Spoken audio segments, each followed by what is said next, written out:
Alright, I'm going to do another rant. Going to talk about one of my buddies' personal experience with education, I guess, that happened. Anyway, my buddy transferred high schools. Or he didn't transfer high schools, excuse me.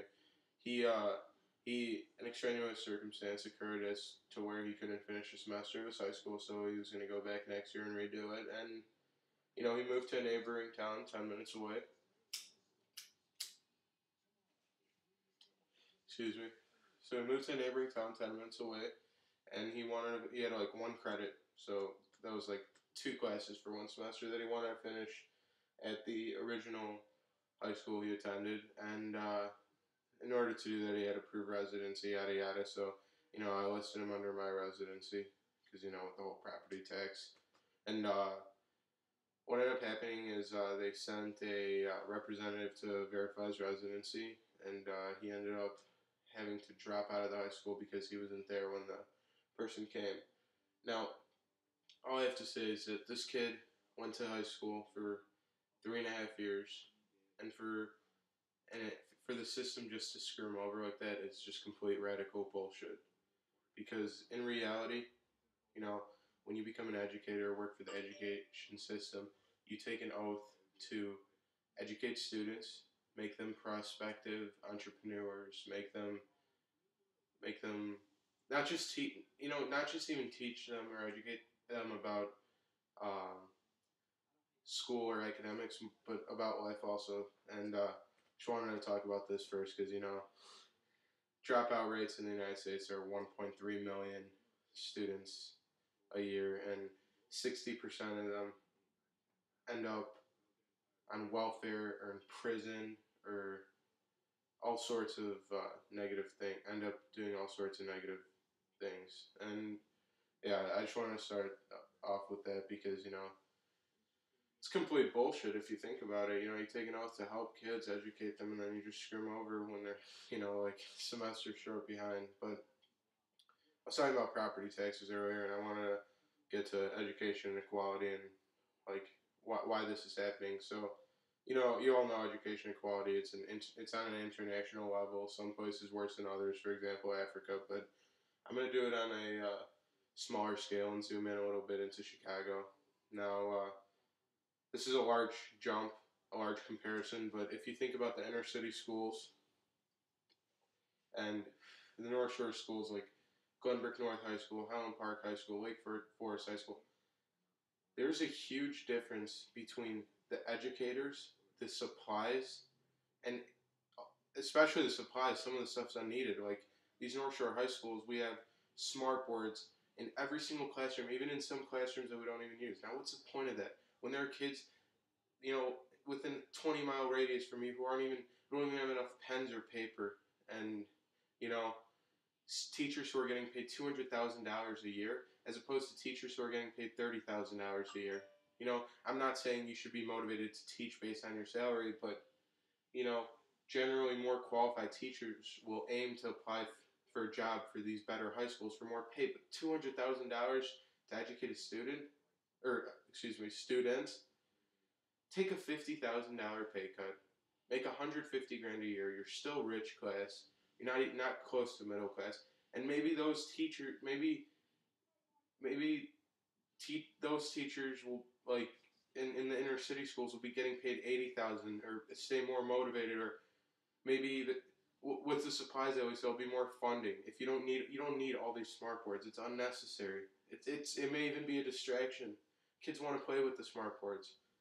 You don't need that. There should be a more even distribution of money on a statewide level, so everyone can get the same education, because your education shouldn't be something based on what you were born into. Whether you were born into riches, middle class, or poor class, we all should have the right to become educated. And if we did have that right, I can guarantee there would be less dropout rates, there would be many more intelligent people, there would be less violence, less gang violence. I'm not saying this issue is insolvable, because wherever you go, there will always be the poor, the rich, the people who eat $80 steaks, and the people who eat $1 McDouble. I'm just saying that we should minimize this huge gap in money spent. So now I'm going to take a radical jump here. Talk about I'm going to preach and educate more than view my personal opinions about the three classifications of money spending. So this will be very general, but so we have good money spenders, decent money spenders, and bad money spenders. Now, how I classify these three goes as follows. A good money spender is someone who investigates the product that they're buying, compares the product from retailers to even the people who produce the product. You don't need to get the iPad because you can get a tablet, if a good tablet, if not better one, for $200 cheaper. You know.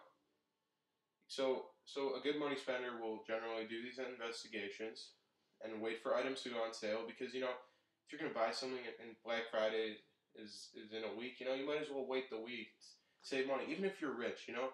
So that's what people don't understand. That's why poor people, I mean, I'm not going to make this huge generalization, but some poor people are poor because of their money habits. You know, there was a experiment done where a homeless guy was given $150,000 US, and they were going to see what he would do with it. He found a girlfriend, he bought a car, bought a house. It was all gone. It was all gone so shortly. It was crazy. You know, people say if I was rich, I would buy this, I would buy that. No, that's not how it works. Even Bill Gates is a conservative spender. So, you know, a good money spender will also analyze their bills, for example. You know how much times telephone companies, cable companies, they screw you over? Even on $20, like, you'd be surprised. A millionaire will still argue for that $20. You know, it's still money. You know, I'm not saying be a greedy fucking bastard, but $20, I'd rather have $20 go to a charity than to some fucking cable company. That's all I gotta say about that. Now to decent money spenders, you know. Decent money spenders will occasionally shop for others. They'll shop, they won't shop recreationally, but, you know, they'll occasionally shop, and, you know, they'll make smart buys and they'll make stupid buys, but they're obviously not as conservative, yet they still are mildly conservative, and yeah, they wait for clearance and sales, but they do shop other times. But what I want to definitely talk to you about is the bad money spenders, because our country has a lot. I don't even know where to begin. How about this? Bad money spender is a shopaholic. They shop for recreational use. They're bored. Let's go spend some money. Yeah, sounds like a great fucking idea. Let's make ourselves a little less rich. That's the way I view it, at least. Let's make ourselves broke. Basically, they shop recreationally. They view it more as an activity. A lot of times, they'll shop for stuff that they won't even open. They'll just sit there in boxes. You know, they won't analyze anything. They get billed, they pay the bill right away, or they don't even pay the bill, and then they have to pay more. And then they buy on card all the time.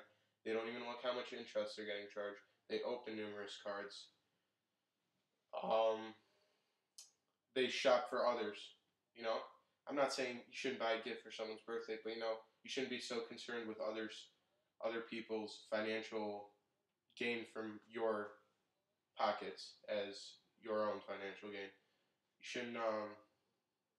What else do they do that's bad? Yeah, they buy flashy stuff. For example, you know, like, they get a Beamer when they can't afford a Beamer. They do it to look good. They buy nice clothes. They only wear them once out of the whole year. You know, and the thing is, it's good to have a couple pairs of some nice clothing, some casual or dress-specific clothing. But, you know, you don't need 30 dress shirts unless you're a fucking businessman or CEO, like, you know. So yeah, so I want to talk about money saving, and gonna take another big shift here, talk about abortion for a little bit. Let me light up another cigarette before I start. As you can see, I have a really bad smoking habit, but like I said in my last rant, we're breathing in cancer regardless.